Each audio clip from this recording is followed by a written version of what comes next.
Sparking Change with Gigi, a show that aims to make the world a better place by bringing together authentic minds. This show encourages each of us to be the change we wish to see in the world. Get ready to be inspired and join us on this journey to create a brighter future for all.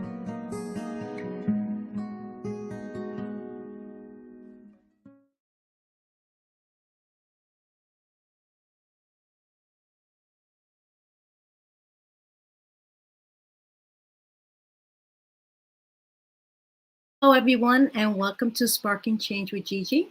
In today's episode, we're going to be talking about embracing the spirit of service.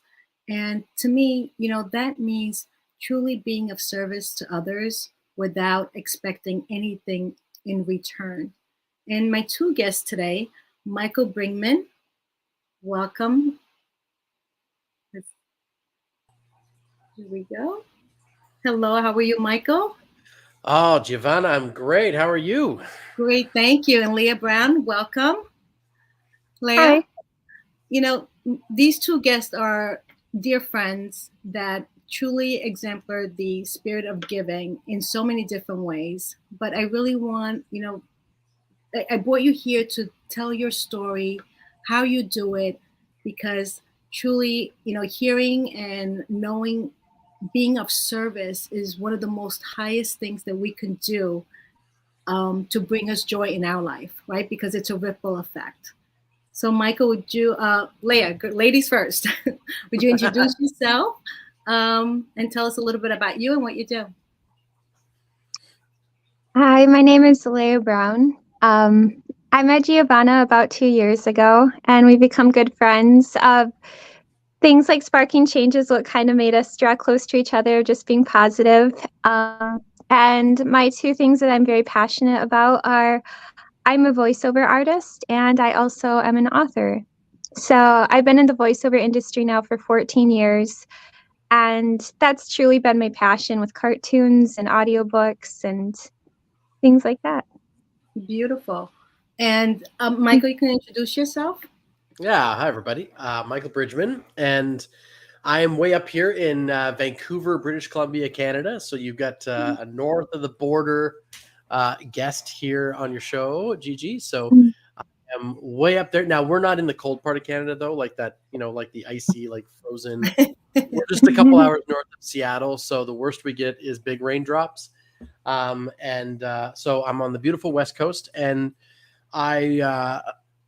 I've been in the business world and especially the customer service world for 20 some odd years now, and built a couple different companies in that space.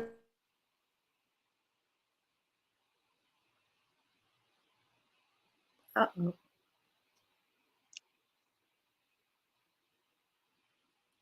I think we lost him.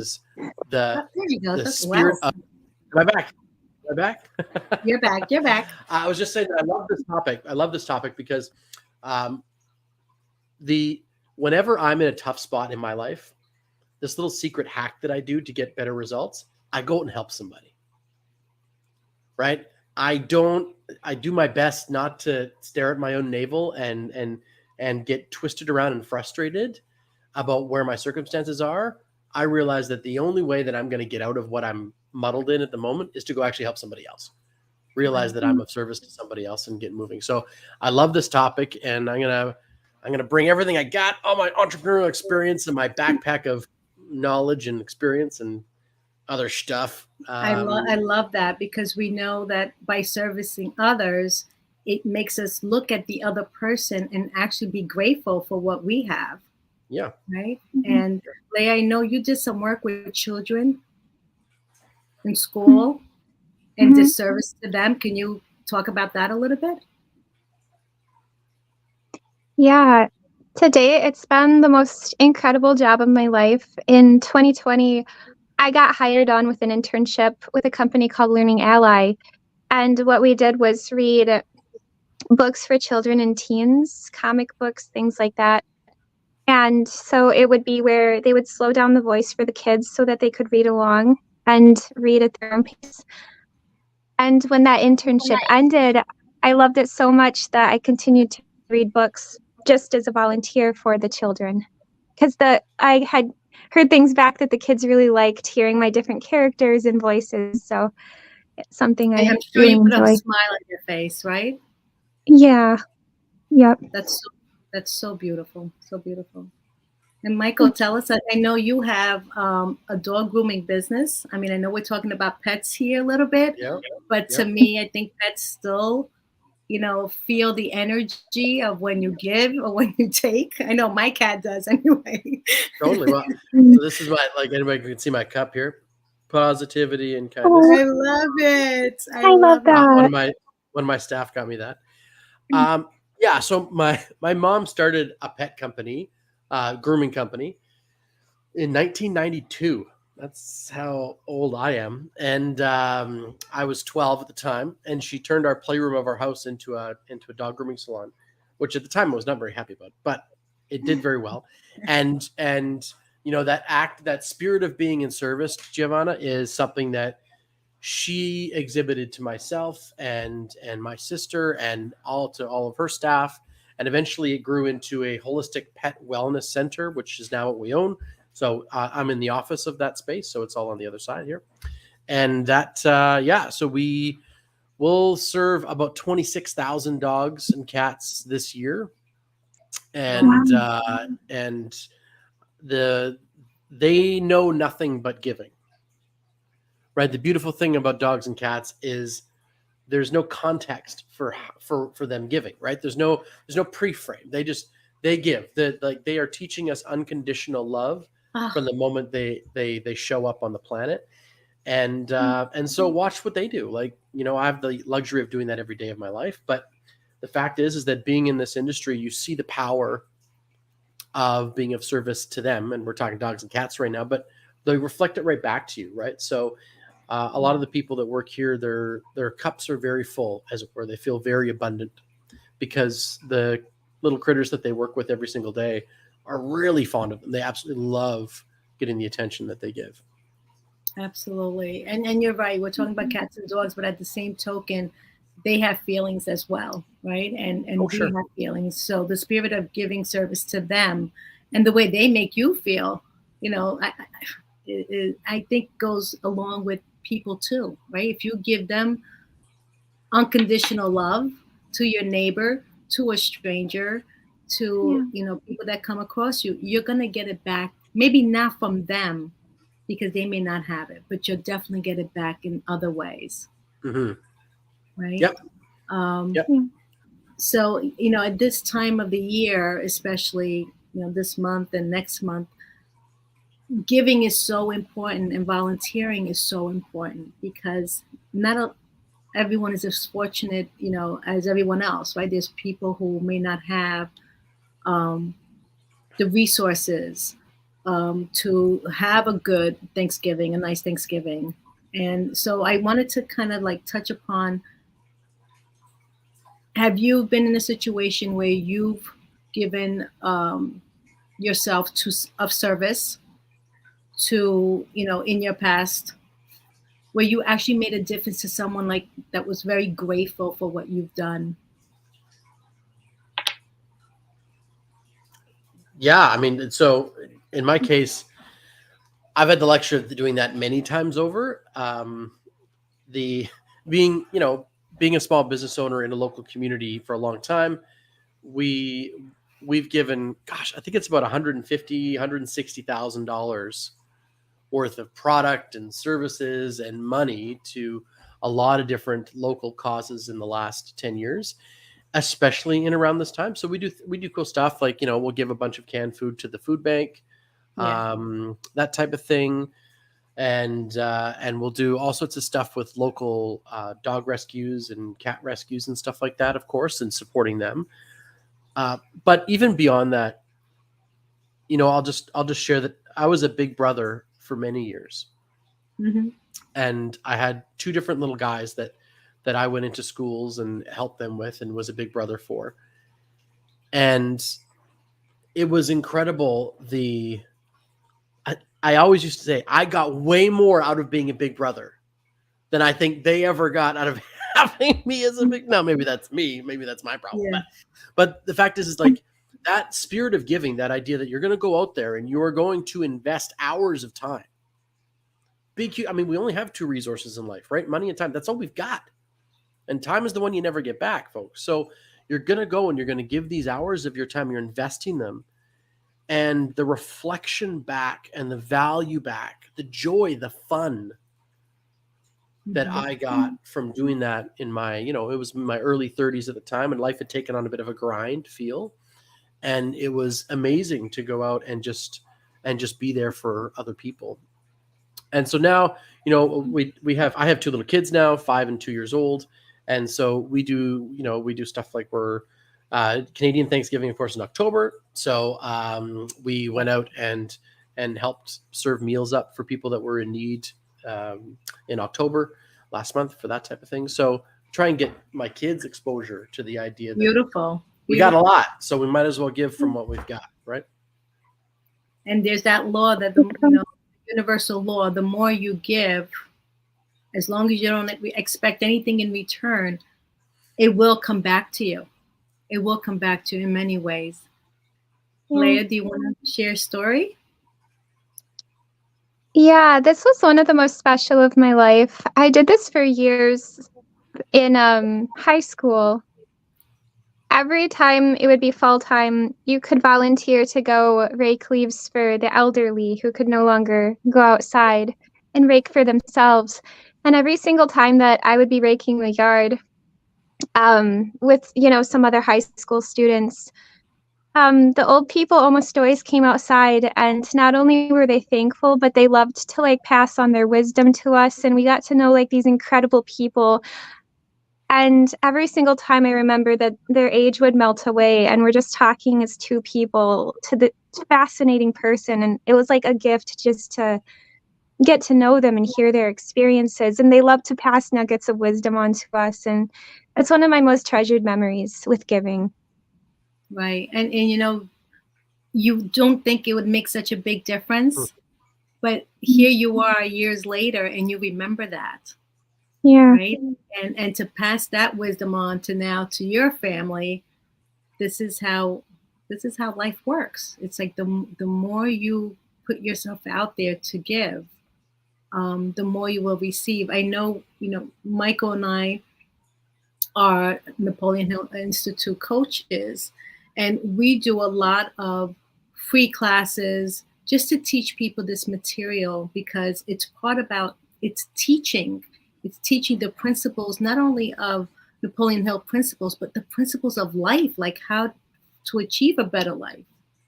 Michael, can you talk a little bit about that? How we do, we kind of do these, these webinars just to put out information to show people how important it is to go over and above just normal things, right? I think what's so important, what you just said, Giovanna, is that there's a lot of people out there who've made the decision that learning stops after high school, or they've stopped at 21 years old. They're done, right? This is who I am. I've decided this is my sandbox that I'm going to go play in, and this is it, right? Mm-hmm. And they've done a bunch of research on this, and because I own a marketing company as well, and so we do a lot of research into behavior, of course, right? And so one of the things they found is that a lot of people don't make decisions about who they'd love to be, like they're going after their dreams, after the age of 25. After the age of 25, most people have decided what bank they're going to use, what city they're going to live in, who they're going to date or marry, most people, right? How many kids they're going to have, what type of ceiling they're going to have on their wealth and their career and that type of thing. They've made all these decisions. And then what happens is they start making choices about avoiding pain or frustration. They make choices about avoiding big challenges in life rather than going after the big things. And I think we need to rival that psychological behavior, Giovanna. Yes, absolutely. I think we need to fight that with every ounce of being that we have, right? Like we've got to fight back against this idea that at 44 years old, I'm done. I'm finished. I'm toast. Like this is exactly who Michael is, and he's never going to evolve. He is I mean, I might not get any taller. That's pretty fair. But this is what I'm going to be, right? And so, I mean, it just doesn't make any sense to me. And I've always found that as a personal affront and violation. Like, I'm going to recreate myself over and over again. And we do wind up doing it. People just don't do it with two hands on the wheel. They don't do it in self-control. They do it by accident. They do it just sort of amorphously moving through life. And I think that what you're talking about, Gigi, is putting information out there that says, don't let anyone else tell you what's possible. Correct. Absolutely. Quiet the outside so that you can hear the inside about what's actually going on. And we use all sorts of different, people have got different methods and techniques for this. Some of them need to, physically active with yoga and stuff like that. Some need morning, some need spirituality and they need to pray. Some need to do meditation, whatever mechanism you want to use, whatever the tool set is that you want to attack this problem with. I think it's really, really critical. And the best, as I said to begin today, the best way I know how to go out and start redefining myself is in service to other people. And you know what? That's Sorry, I was going to say, I can pretend all I want to be better at something or to be a different version of myself, but it's the world that tells me what version of me is Michael. It's not like, you know what I mean? Like, it's reflected back at me. Of who you are and what kind of person you are based on what you do. Exactly. That's right. It's reflected right back. And I feel that when we talk about, learning and learning never ends, it's because you're escalating a newer version of you. Like, I never knew that this is where I was going to be. Yeah, you wouldn't have thought this a few years ago, right? Absolutely not. Nor that I even think this was possible. But opening up yourself and getting out of your comfort zone, and not being a go-getter. Because everyone learns, I think, when we get out, I mean, for me anyway, let me speak for myself, go get, get a new job, get another degree, And we actually do forget about servicing others, and we just think about ourselves. And we think that we're alone. And I think this is the part of the growth that, again, Michael, you're stating, is we can't stop learning. We need to keep growing and being of service to each other, because I truly believe that this world, when we say there's many opportunities, it's because in the word opportunity, we see the word unity. You can't do anything alone. You can't be successful alone. There's always a teacher, a mentor, someone behind that is helping you to get to where you want to be, to find your gifts. Absolutely. Right. Leah, can you share about your growth? I mean, you just keep going with learning different things. Like I admire you a lot, and you're very, brilliant in what you do.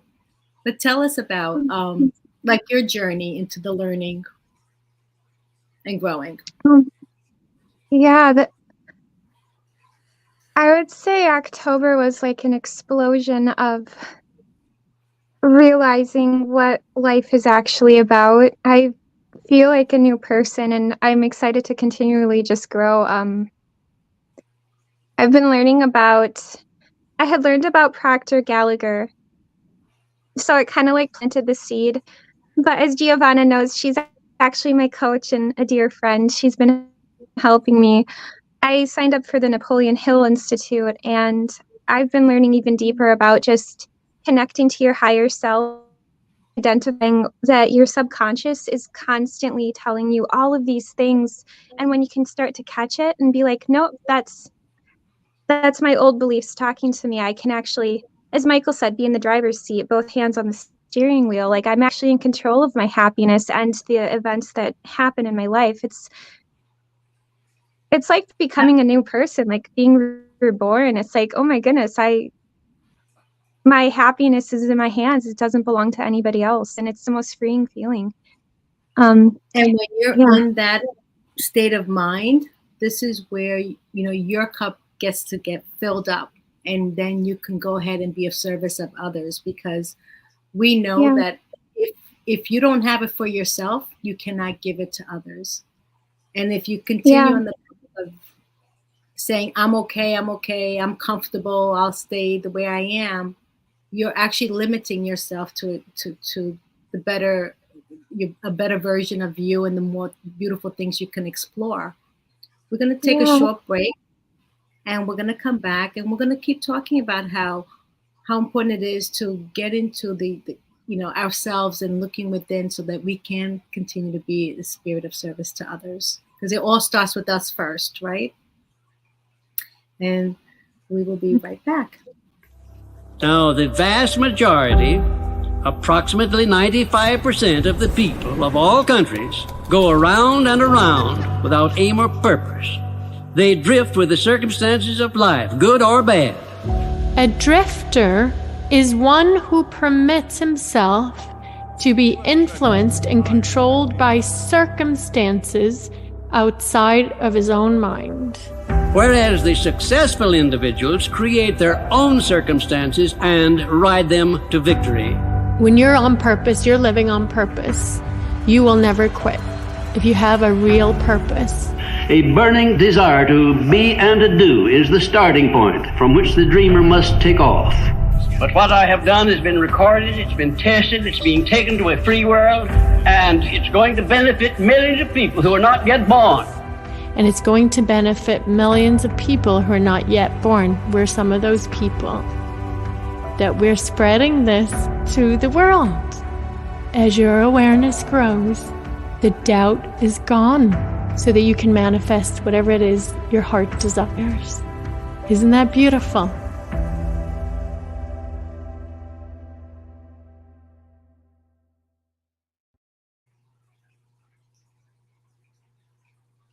I love that commercial, right, Michael? We see it every day. And, it's about really having a purpose, knowing what your purpose is in life and going after it. And I think that is when we can truly embrace the spirit of service, right? Because if we're drifting and we have no goals, I know, Michael, you work with a lot of entrepreneurs, right?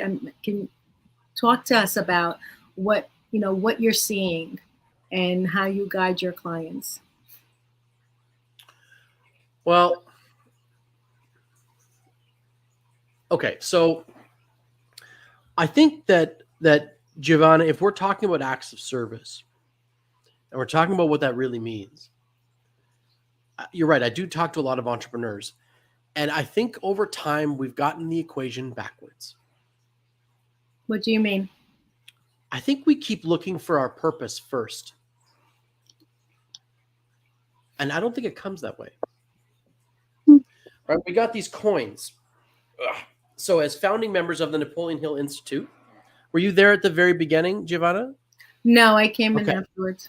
Okay. So they gave us these coins. Okay. So these are founding members coins. There's only 75 of them in the world. And these are very special. But on the coin, I think it gets it right. It says service, leadership, purpose. It doesn't say purpose, leadership, service. And I think we get this mixed up. It's amazing how many people I talk to that are looking for their purpose, and they spend years searching for this purpose.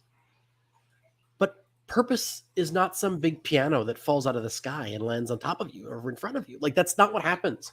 Mm-hmm. We uncover our purpose in acts of service.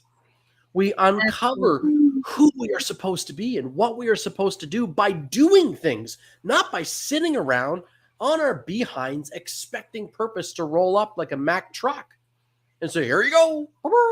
That's not the way this works, right? Like, to me, service is represented, and it's in service. It's like the great Michelangelo. He talks about carving the statue of David. And he said, I will misskip this quote, but this is the gist of it. He said, the angel was already in there. All I had to do was keep carving until I revealed it. Mm-hmm. I love that. Yeah. In other words, like, yeah, you're a writer, right? Like, you've written books. Like, the book already exists. It's just your job to carve that art into reality. Like, you and I we've been professional artists in our lives. You envision something that does not yet exist in reality, but it exists in your mind. This is what Napoleon Hill talks about, right? Yes, of course, imagination. First. Then we pick up our tools. We pick up our paper, our pens, our computers, our tools, and we get to work chiseling this thing into existence. And so many people, I find, Jiven, are sitting around waiting to go, what's my purpose? And I'm like, get off your and do something, because you'll find your purpose. Like, that's where it's found. It's not found in this process of inertia. And I think the coin has it right. So when people are going, you know, I need to find my purpose, then I can do acts of service, they're reversing the equation, right? Yeah. The universe gives us, as you talk about, the universe gives us all these things that we want in life after we've invested. Exactly. You know, it's like, I want to put $100,000 into a piece of property. I want my 5X that I'm supposed to get 10 years from now. I want that today. And the investors go, sorry, bud, that's not the way the world works. Like, give us the $100,000. We work the $100,000. In 10 years, we'll talk and see what it did. That's what this is about, right? But we keep waiting for the inverse to happen. It's a sense of entitlement. Yeah. And I also think that, you know, we don't follow our passion because we have this mindset that, you know, we need to go get a job and pay the bills. Forget about a passion. Forget about what you truly love. Just, you got to pay the bills. And I think having that type of mindset will always leave you unfulfilled. Like, you'll always feel like there's something missing. And through, you know, the spirit of service or finding what you really truly love, you'll discover your purpose. You'll discover how you can use that to drive, you know, the essence of honoring what you want to do versus just getting a job because you got to go get a job. Yeah. I liked what Cleanna said, that the purpose isn't just for you to enjoy, but it actually, when you're passionate about something and you're good at it, it's actually a gift that you're supposed to share with other people, because not everybody else has that gift, and you're the one who's going to bring it to them and enrich their lives. So it's almost like your duty to live your passion, the thing that you're good at. It's your quest. Right, because those are your gifts.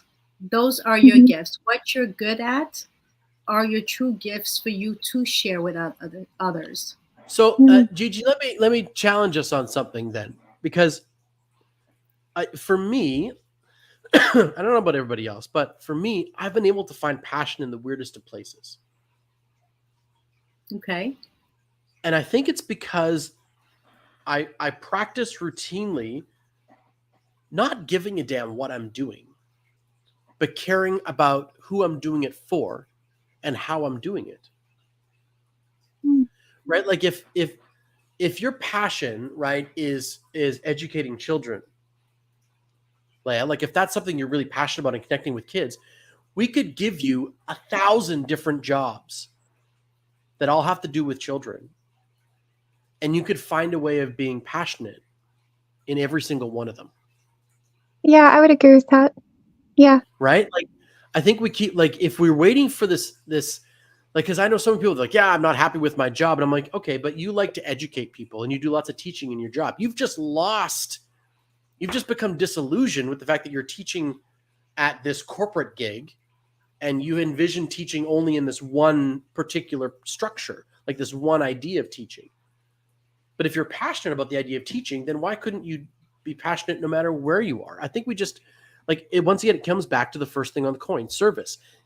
The passion and the purpose comes after the service. It comes after you doing the thing and actually filling it with energy.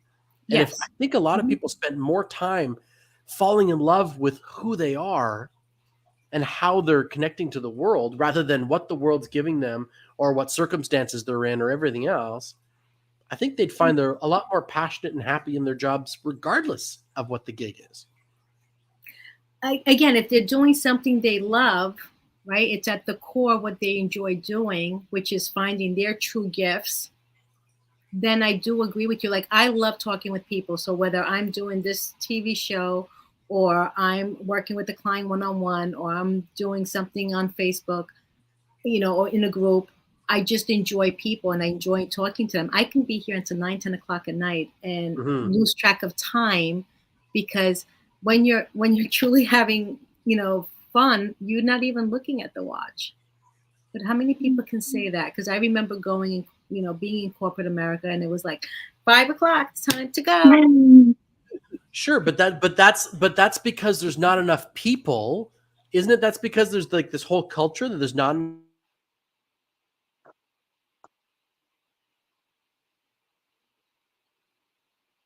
We always miss out the best part. Oh, I know, sure. right? If we keep losing the through line, right? I think but so that's Repeat what that, because you got stuck. Repeat that again. Oh, so what I was saying is that isn't that the problem though? Is that culture has seeped in. It's not the job. It's not that it's corporate America. No. It's that there's a culture that's been permitted to seep in, which is that you show up, you do your time, you get your paycheck, and you get the heck out. It's a cultural perspective that can shift if we change what we're passionate about. It's not the job. No, I agree. It's definitely the individual, for sure. But it's how they feel about themselves and the service that they're providing, right? Sure. If they feel valued, if they feel that they're making a difference, they're going to give more. You're going to do more. If they feel appreciative for what they do, they will spend the extra time. We learn about going the extra mile with Napoleon Hill principles, right? And when you go in the extra mile, it doesn't get unnoticed. But when you don't go the extra mile, it does get noticed. Have you ever seen that situation? Yeah. Right? Yeah. Even as a teacher, seeing students doing their work, you can tell the difference between a nice written essay and a short, sloppy essay. Yeah. Right? If they like the subject matter, they produced good work. If they didn't care about the subject matter, they didn't. And I feel that that's where, if you're doing things because you're doing it from your heart, because you really enjoy what you're doing, you will go the extra mile, right? Because you're making an impact, whether you're volunteering or whether you're helping others, reach the next level. But if you don't like what you're doing, you're going to be running out of there. You're going to put the least amount of time involved. But then I also feel that will come back to you at one point or another in your life. Well, I think that, like, if you look at it, there's a lot of people that start out at jobs and they're really gung-ho. They're really good. They're fantastic. They do amazing things. And then over time, the sort of the nature of the job, the nature of the culture of the business seeps into their character. And if the nature of the job and the nature and the culture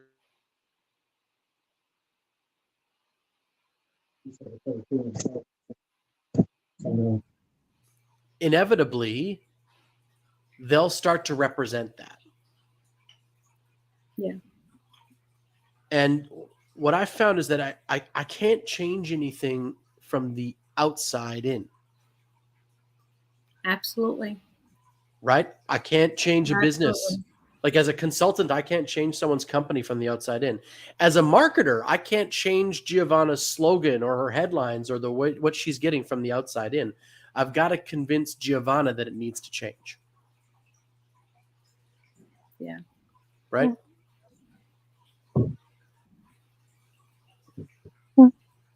No, that's so good. And if we realize that even when you are in the spirit of service, it's coming from the inside out.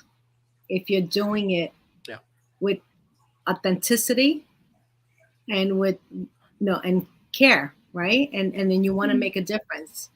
And you get to feel those emotions, which you'll end up doing it again and again because you're seeing the impact that you make. Yeah.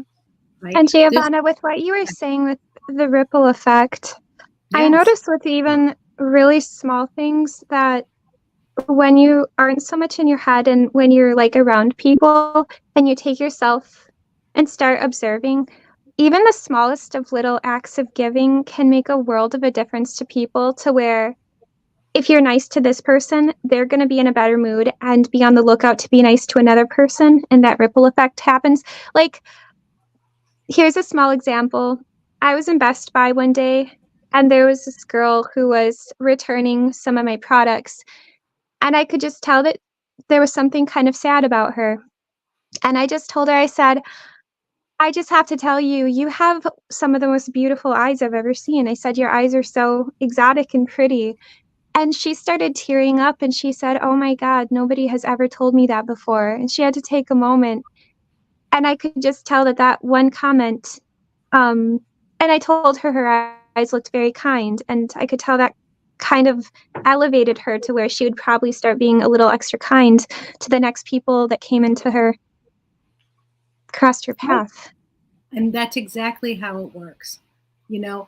And unfortunately, I mean, I don't want to talk about it, but there's the opposite side of that, right? If you were in a store and this person fell and was upset and you bumped into them after they fell and they got up, let's say, they're very angry. And now they create a ripple effect with their anger and affect with bad energy the environment. So it's so important to like for me, it's being conscious of your thinking, right? And what are you saying? Because sometimes what you say can make such an impact to someone's life. Just one word could make that person feel great or sad, right? What do you say, Michael? Yeah. Oh, to me, this is fascinating because it's about epigenetics. Right? Are you ladies familiar with what epigenetics is? I'm reading Bruce Lipton's Biology of Belief right now. Yes, exactly, love it. Right? Oh, yeah. So epigenetics. So if like just for a context, right? So epigenetics basically states that when a cell is created in the body, it has your family genetics in the cell. But as soon as the cell is created, the most influential thing on that cell is the environment in which the cell now lives and grows and becomes something. So put a different way, if I was to hand you, Gigi, a glass of pure glacier water from the top of a mountain close to you, would you drink it? Yeah. Yeah, exactly. Right. Beautiful. So now that same glass of water, we roll the water down the mountain. It goes into a stream. Uh-oh. Oh no, I want to hear this. Crap, am I back? Yeah, yes, okay, it stopped it. Okay. Yeah, it stopped it coming down the mountain, going into a stream.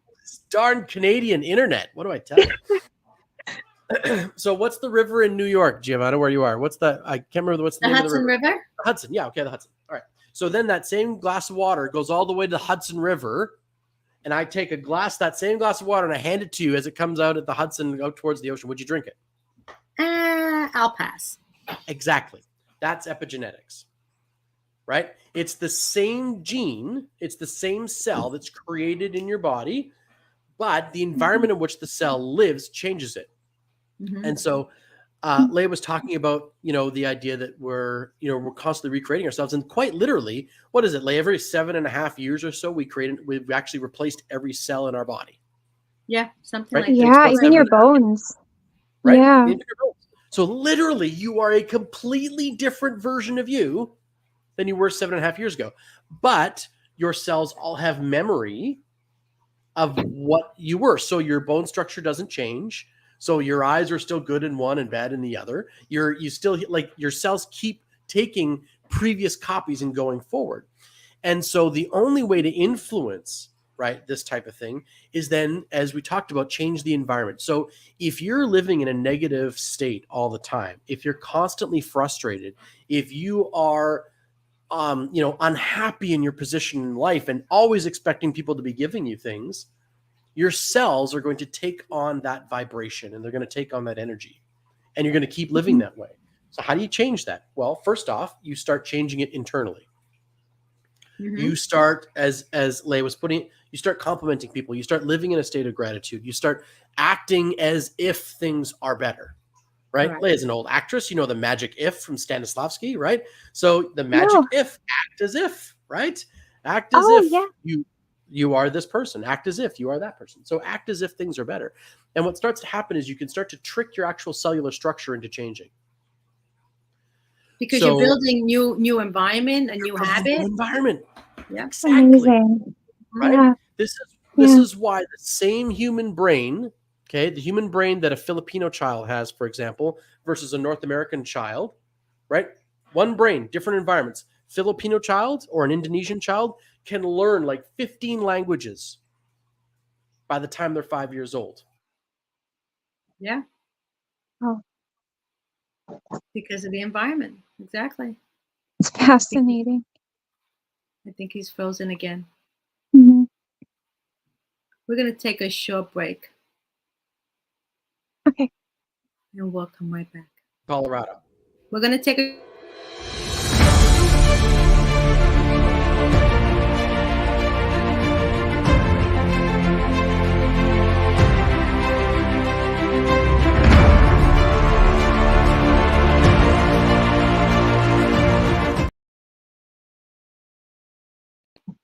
Okay, so we got stuck again, and you were talking about the it's okay, the 6-year-old picking up so many languages, right? It's because of the environment that the child is placed in. Exactly. Right. Yeah. Yeah. Yeah. And also the fact that when we're young, we know that our habits and our beliefs that's when they're getting formed. Yeah. Right. So if our environment is conducive to the spirit of service, right? And like you're saying what you're doing, Michael, with your kids at a very young age, let's go and volunteer. Mm-hmm. And you That's do that wonderful. every year. I can guarantee you that they will continue that spirit of service. You layer it You in. know, because you've now Mhm. set a program that it's what makes them feel good, and they see how the impact that they have. The other side of the flip of that is where life is so busy we can't help others, we can't even help ourselves, and we have this attitude that there's not enough time to be in the spirit of service, and giving is uh, is for ourselves only, and we see ourselves as just more important than everybody else. I think that's when we begin to feel like something's wrong, something's missing in our lives, and we're looking outside to see what could be missing, what more can we do. But it Mhm. only really comes down to, it starts with us internally. It's Yeah. how we feel and what we're doing, that we see a mirror of that on the outside. Right? So, Mhm. Michael, let's talk about that a little bit, because you did mention it before, Mm. how when we're feeling stuck, or we're struggling with something, or we don't have an answer that we've been looking for, go out and serve. Yeah, I think one of the most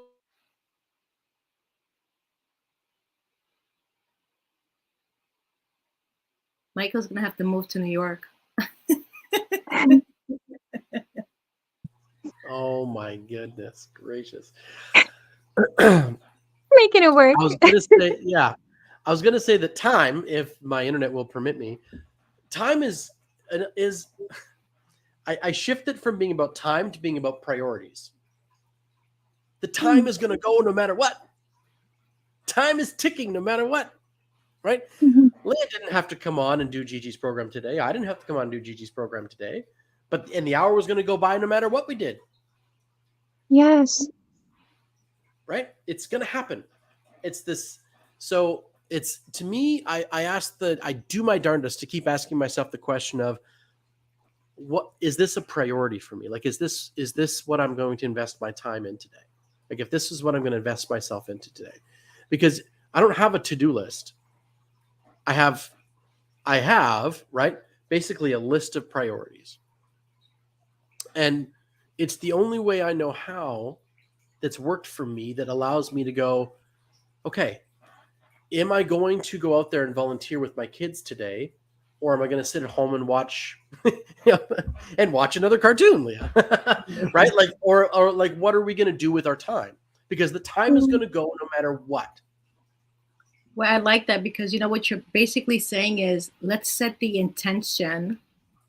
Let's set the intention of what I'm going to accomplish today. Yes.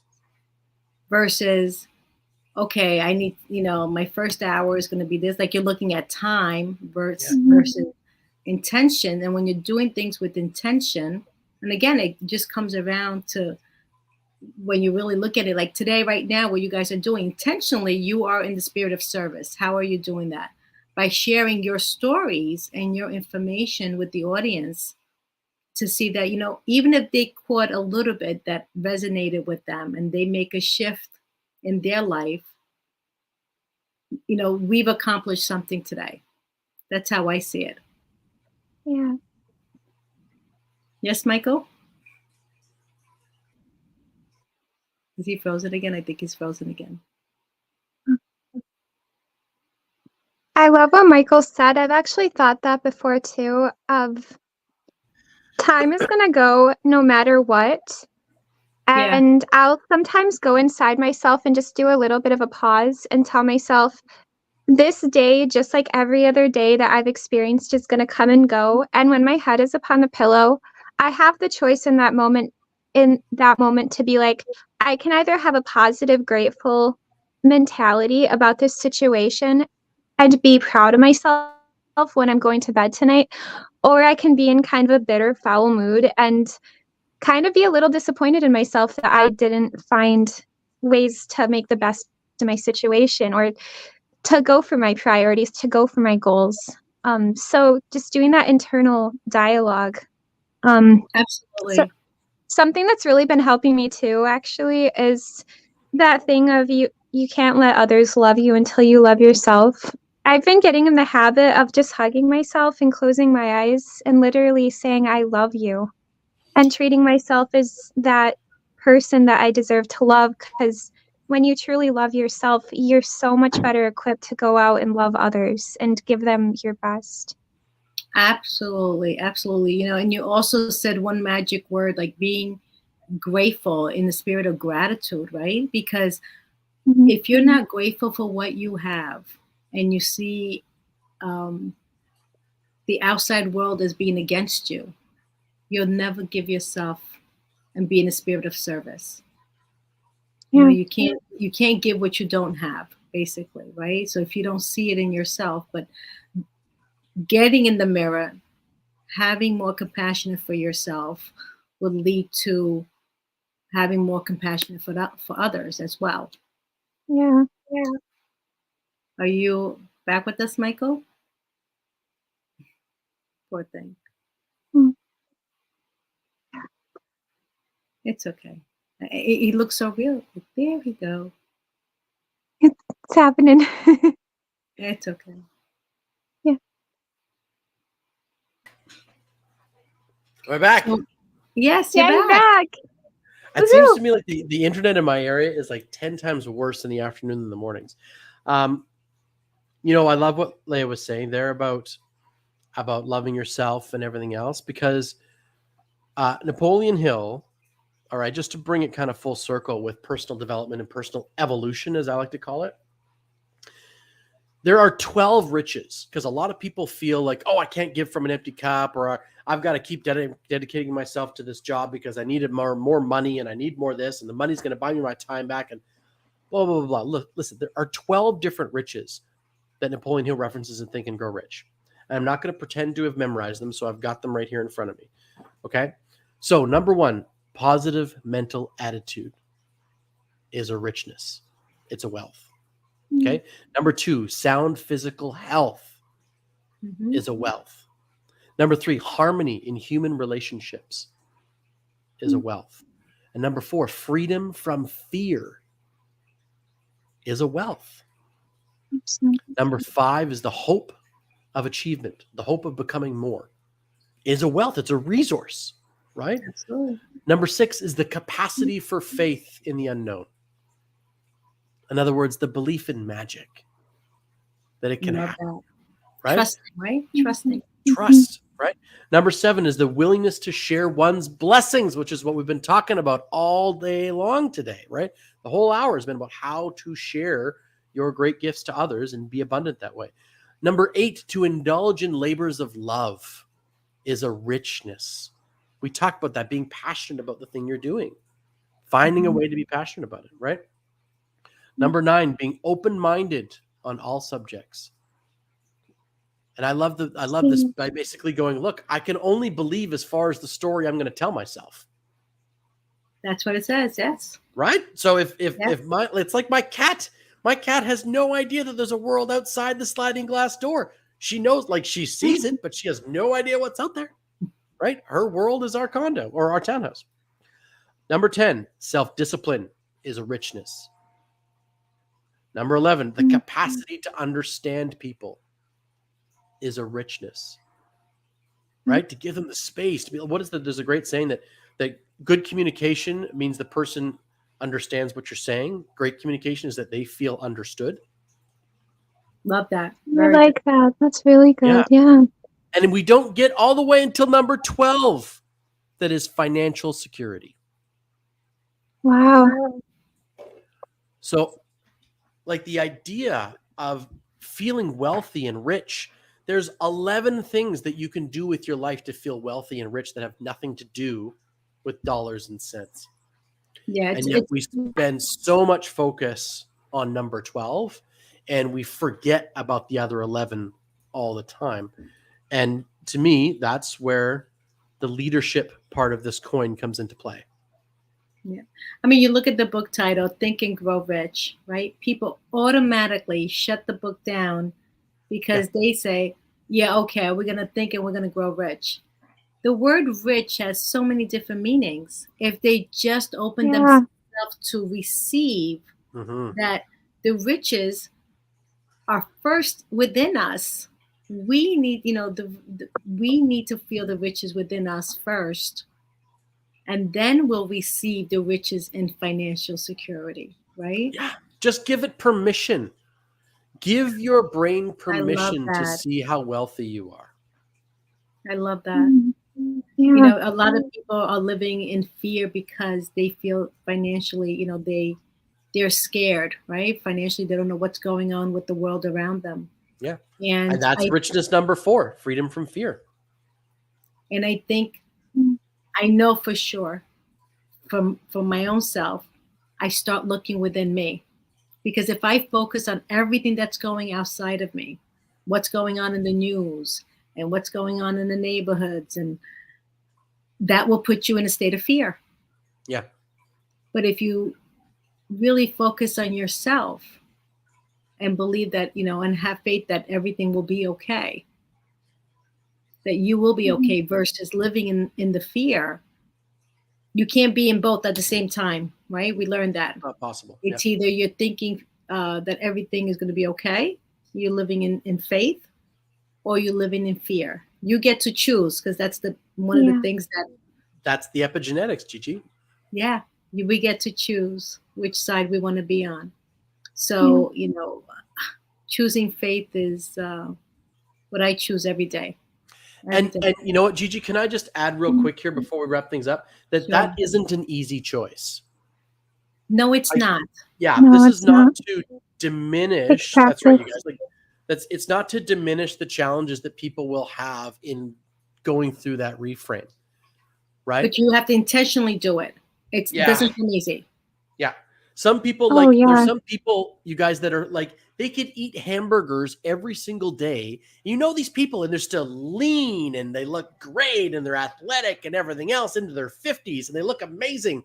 I do that and I gain a pound eating a pound. Like, that's just not the way my body, so for me, right, fitness routines are far more challenging to achieve the results I'm looking for. That's just me. Yeah. So we're all going to have the things that are difficult for us to overcome. So this is not to diminish the challenge, No, but it's here's not. the thing. Time goes anyway.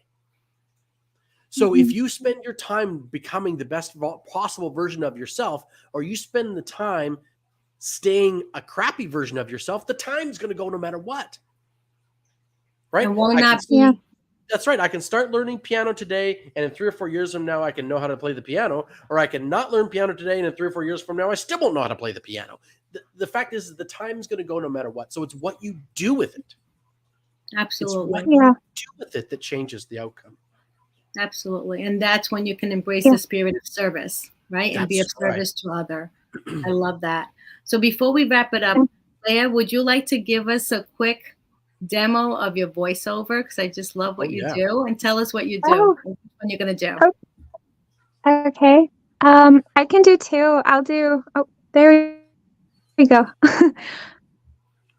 I can do Jasmine from Aladdin. And I could do Timmy Turner from The Fairly Odd Parents. It's a popular children's TV show. Go for it. Okay. Okay. And does Abu have anything else to say? Well, tell him that's very sweet.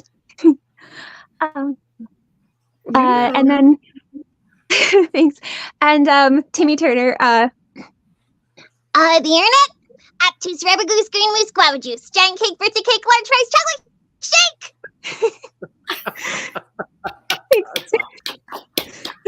I love it. I can do so many other ones, but I love it.